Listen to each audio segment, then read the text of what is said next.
YCP నేత తాటిపర్తి చంద్రశేఖర్ మాట్లాడుతున్నారు. Live చూద్దాం. కాంగ్రెస్ పార్టీ మీద నిందలు వేసి రాజకీయ లబ్ధి పొంది ఈ రాష్ట్ర భవిష్యత్తుని తాకట్టు పెట్టాలనుకుంటున్నారా పక్క రాష్ట్రానికి? అది ఖచ్చితంగా ఇది దుర్మార్గమైనటువంటి ప్రక్రియ. దీన్ని తీవ్రంగా వైఎస్ఆర్సీపీ ఖండిస్తుంది. ఇవాళ అనేక ప్రాజెక్ట్స్ చంద్రబాబు నాయుడు గారి హయాంలో నిర్లక్ష్యానికి గురైనటువంటి అనేక ప్రాజెక్ట్ని వైఎస్ఆర్ కాంగ్రెస్ పార్టీ మేము వచ్చిన తర్వాత పూర్తి చేశాం.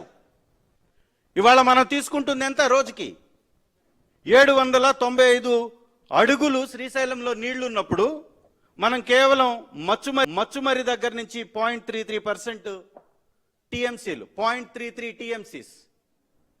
రెండవది మాల్యాల దగ్గర 834 అడుగులు నీరున్నప్పుడు మాత్రమే 0.3, అంటే 1 టీఎంసీ కన్నా కూడా లోపలే మనం తీసుకుంటున్నాం వాటర్ని. ఇంకా సిగ్గుపడరా మీరు? దాదాపు 5 సంవత్సరాలు ముఖ్యమంత్రిగా మీ పార్టీ అధికారంలోకి వచ్చినా కూడా ఇంకా సిగ్గుపడరా? జన్మనిచ్చినటువంటి సీమకి ఏమీ చెయ్యలేదు అనేటటువంటి ఇంగితం ఉండదా? బాధ్యత ఉండదా?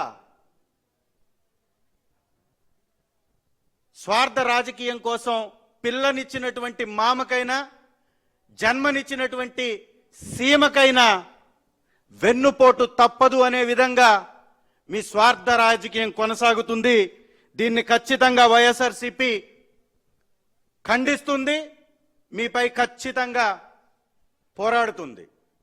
ఇవాళ మేము అడుగుతుంది ఏంది? రాయలసీమ ఎత్తిపోతల పథకం ద్వారా 800 అడుగులు ఉన్నప్పుడు శ్రీశైలం నుంచి 3 టీఎంసీలు ఎత్తిపోసుకోవడానికి మేము 990 కోట్లు ఖర్చు పెట్టాం. పక్క రాష్ట్రం అబ్జెక్షన్ చెప్పింది, నేషనల్ వాటర్ బోర్డు అబ్జెక్షన్ చెప్పింది, కానీ ఎక్కడ మేము పనులు ఆపలేదు, కొనసాగించాం. మరి మీకెందుకు లేదా బాధ్యత? ఇవాళ 1, 2 కాదు, ఏకంగా అనేక ప్రాజెక్టులకి మరణ శాసనం రాస్తున్నాడు.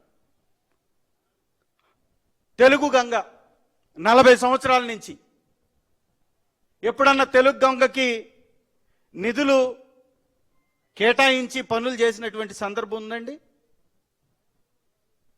ఇవాళ 3 టీఎంసీలు వాటర్ తీసుకుంటే రాయలసీమతో పాటు నెల్లూరు కూడా సస్యశ్యామలం అవుతుంది.